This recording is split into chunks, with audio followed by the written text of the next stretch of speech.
The early Israelites possessed a strong centralizing force in their monotheistic faith, combined with a stern code of ethics, which set them apart from all their neighbors. The Mosaic tradition of the covenant between Yahweh and Israel, made concrete by the tabernacle and its ritual, bound the tribes together in a cultic bond resembling the later Greek Amphictyonis. Characteristic of these organizations was a central sanctuary, surrounded by its worshippers. Straining against this religious bond were disruptive tribal forces held in leash by a loose alliance between the tribes, which was often severed by civil war. But for the constant attacks launched by its neighbors, Israel would perhaps never have attained any political solidarity. As it was, salvation from its foes lay only in union, and, after abortive attempts had been made at one-man rule, Saul became king of all of Israel. Saul defeated the Ammonites and the Philistines but was killed in battle against the latter about 1000 BCE and was succeeded by David. King David crushed the Philistines, c. 990, and conquered the 3 Hebrew states east of the Jordan River, after which the intervention of the Arameans from Syria forced him to defeat and annex the states of Aram as far north as the borders of Hamath on the Orontes River. Farther east he established some sort of control over the nomadic tribes of the Syrian desert as far as the Euphrates River, though it is scarcely probable that Israelite domination was that effective. He died before he could complete his plans, but they were put into effect by his successor, Solomon. The reign of Solomon, mid-10th century, represents the culmination of Israelite political history. He joined forces with Hiram of Tyre, who was leading the Phoenicians toward the exploitation of Mediterranean trade. Expeditions to Ophir, a region probably in either East Africa or India, brought items of wealth such as gold, peacocks, and sandalwood to Palestine. At the same time, the Israelite king entered into trade relations with the Arabs as far south as Sheba, or Saba, modern Yemen. These activities would have been impossible but for the development of new principles in shipbuilding and for the recent domestication of the Arabian camel and its use in the caravan trade. Among the king's other undertakings was the construction of a fortress or storehouse at a site near the head of the Gulf of Aqaba.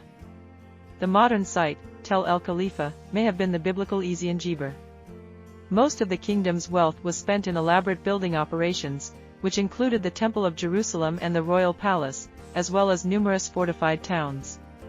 The best known of these are Megiddo, Hazor, and Gezer.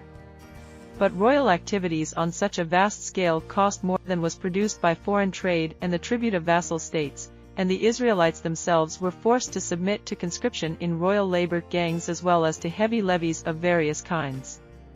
It is not surprising that the people of northern Israel revolted after the great king's death, thus disrupting the united monarchy. The rump kingdom of Israel lasted 2 full centuries, sharing the worship of Yahweh and the Mosaic tradition with its smaller southern neighbor, Judah. After a period of intermittent warfare between Judah and Israel, King Asa of Judah entered into an alliance with the growing kingdom of Damascus, by which the latter attacked northern Israel, thus relieving pressure on Judah. This move cost Israel its territory to the east of the Jordan River and north of the Yarmouk River and ushered in a long series of wars between Israel and Damascus, which did not end until the capture of Damascus by the Assyrians in 732 BCE. The best-known phase of Israelite history is the period during which the great prophets, Elijah and Elisha, flourished, under the Omrides of the 9th century. Omri himself, founder of the dynasty, selected Samaria as his capital and began constructing elaborate defenses and royal buildings, which have been uncovered by excavations.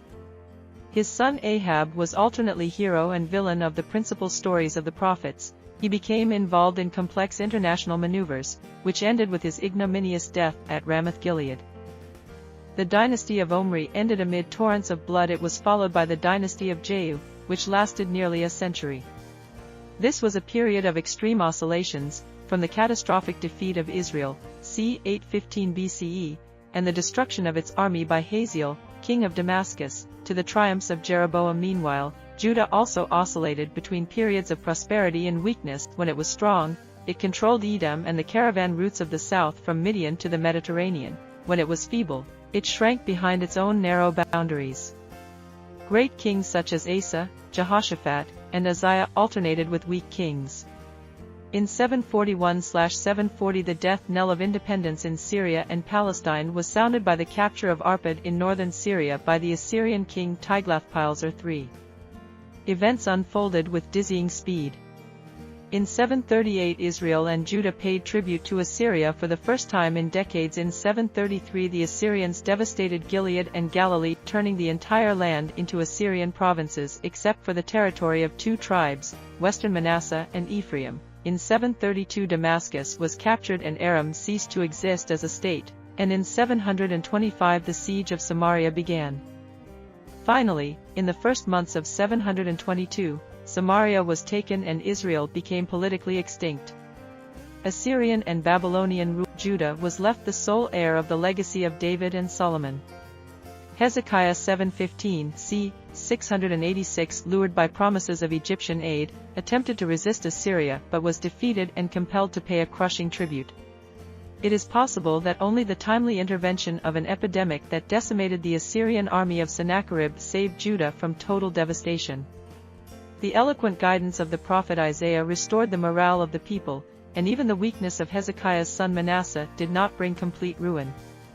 Another strong king, Josiah, arose in time to restore the ebbing fortunes of Judah for a few years, during which much of the ancient territory of united Israel was brought back under the rule of the Davidic dynasty. Assyria was rapidly declining in power, and in 612 its hated capital, Nineveh, was destroyed by the Medes. Josiah's successful rebellion ended when he fell in battle against a more powerful contender for the Assyrian succession, Necho of Egypt. Meanwhile, the Chaldean kings of Babylonia were rapidly gaining strength. Nabopolassar of Babylon and Cyaxares of Media divided the old Assyrian empire between them, and the former's son, Nebuchadrezzar II, gained control of Syria and Palestine in swift campaigns. The defeated Egyptians, however, continued to intrigue in Palestine, whose native states repeatedly joined anti-Babylonian coalitions, all of which collapsed of themselves or were crushed by the Chaldean armies. Jerusalem was twice besieged, in 597 and after 589. Finally, about 587–586, it was stormed and destroyed. The prophet Jeremiah, who had foreseen the tragic denouement and had repeatedly warned his people against their suicidal policy, died in Egypt. Judah was devastated and almost depopulated. The Persian Empire. In 539 Cyrus II of the Persian Achaemenian dynasty followed up his triumph over Media by conquering Lydia and Babylonia, thus making himself ruler of the greatest empire thitherto known. In the administrative reforms implemented by Darius I, reigned 522–486 BCE, Phoenicia, Palestine, Syria, and Cyprus constituted the fifth province, satrapy, of the Persian Empire. Herodotus, The History, Book 3, Chapter 91. One of Cyrus's first acts was to decree, c. 538, that Judah be restored and the Temple of Jerusalem be rebuilt. A large number of Jewish exiles in Babylonia returned to Jerusalem, and work on the Second Temple was begun. The political situation was extremely unfavorable, however, since Judah south of Hebron had been occupied by Edomites escaping from Arab pressure, while the tiny remainder north of Hebron had passed under the control of the governor of Samaria. In spite of political intrigues to prevent completion of the work of rebuilding the temple, the Jews took advantage of the civil wars and rebellions that racked the empire after the accession of Darius I to press forward with the work. They were urged on by the fiery prophets Haggai and Zechariah. In 515 the Second Temple was finished, but the Jews had meanwhile aroused the suspicion of the Persian authorities, and further efforts to improve their situation were discouraged. Matters rested in this unsatisfactory state until about 445 when the Jewish royal favorite, Nehemiah, deeply stirred by reports of the sorry condition of Judah and Jerusalem, succeeded in obtaining the Persian ruler's support for a mission to Palestine. Under Nehemiah's leadership, Jerusalem's walls were rebuilt. Knowledge of the exact sequence of events is complicated by the confused state of the documentary sources, and the chronology of events in the time of Nehemiah and Ezra, who became a leader of the Jews who had returned to Jerusalem from Babylonia, is not certain. There is good evidence to suggest that Ezra's return to Jerusalem should be dated to 398 BCE, early in the reign of the Persian king Artaxerxes II. the mention of Persian intervention in the priestly affairs of the high priest Johanan can reasonably be associated with Ezra's reform activities. In any event, Nehemiah and Ezra were able to establish both the religious autonomy of Judah and the practice of normative Judaism so firmly that they continued with little change for several centuries. Information concerning the history of Palestine in the period following the age of Nehemiah and Ezra is scanty. It is known that the province of Judah continued to be administered by high priests who struck their own coins, and that the provinces of Samaria and Ammon remained under governors of the houses of Sanballat and Tobiah. In 343 Artaxerxes III, Achuz, is said to have devastated parts of Palestine in connection with his reconquest of Egypt. 11 years later the country passed into Macedonian hands after Alexander the Great's conquest of Phoenicia. From Alexander the Great to 70 to Alexander, Palestine was, as to many before him, a corridor leading to Egypt. The outlying Persian confined his attention, in his passage southward, to reducing the coastal cities that might form bases for the Persian fleet. He left the Jews undisturbed in their religion and customs. The high priest remained the head of the Jewish state, perhaps assisted by a council of elders. See Ancient Greek civilization, Alexander the Great and Hellenistic age. The Ptolemies, after the death of Alexander in 323, Palestine, with much of Syria and Phoenicia, fell to Ptolemy I, Soter, who established himself as satrap in Egypt that same year and adopted the title of king by 304. After the death of Ptolemy, the Ptolemaic dynasty ruled Egypt for 300 years. The successors of Alexander, including Ptolemy and Seleucus I, Nicator, defeated Antigonus I, Monophthalmus, another of Alexander's generals, who had almost succeeded in recreating under his sole rule Alexander's vast empire, at the Battle of Ipsus in Phrygia in 301. This victory confirmed Ptolemy in his possession of his territory, although he had arrived too late for the battle, and Seleucus, whose participation in it had been decisive, at first disputed Ptolemy's claim to Syria and Phoenicia and actually occupied northern Syria. This early dispute laid the foundations of a century of bitter antagonism between the houses of Ptolemy and Seleucus that led to war 5 times, the so-called Syrian Wars, and was finally stilled only when Palestine, in 200, became part of the Seleucid kingdom. The northern boundary of the kingdom established by Ptolemy lay apparently slightly north of modern Tripoli, Lebanon, perhaps on the course of the Kabir River, ancient Eleutheris, and there are no signs of any important change in this frontier throughout the next century.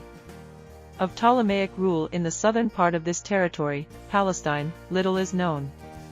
The small amount of information there is, mainly from writers of a later period, especially the author of the first book of Maccabees and the Jewish historian Flavius Josephus, suggests that, unlike the northern region, known as Syria and Phoenicia, the area was left in much its previous state, with considerable power and authority in the hands of the native chieftains. More is known of taxation than of administration. A story preserved by Josephus, The Antiquities of the Jews, Book 12, Section 154 ff., indicates that tax farming, whereby the right to collect taxes was auctioned or was awarded to privileged persons, was employed for the collection of local taxes. It seems likely that there were additional extraordinary taxes levied by edict from Egypt. Knowledge of the economic and commercial life of Palestine in the mid-3rd century is, on the other hand, fuller and more reliable. It is drawn from the dossier of letters received and written by one Zenon, the confidential business manager of the chief minister of Ptolemy II, Philadelphus, 285–246. In 259 Zenon was sent to Palestine and Syria, where his master had commercial interests. His letters speak particularly of a trade in slaves, especially of young girls for prostitution, in whom there appears to have been a brisk commerce, with export to Egypt. Zenon's records also testify to a considerable trade in cereals, oil, and wine. Inevitably, like all imports to Egypt, Palestinian exports worked under state monopoly, without which the internal monopolies of Egypt would have been undermined. Palestine, like Egypt and Syria, seems to have had no economic freedom under Ptolemaic rule. In all transactions the hand of the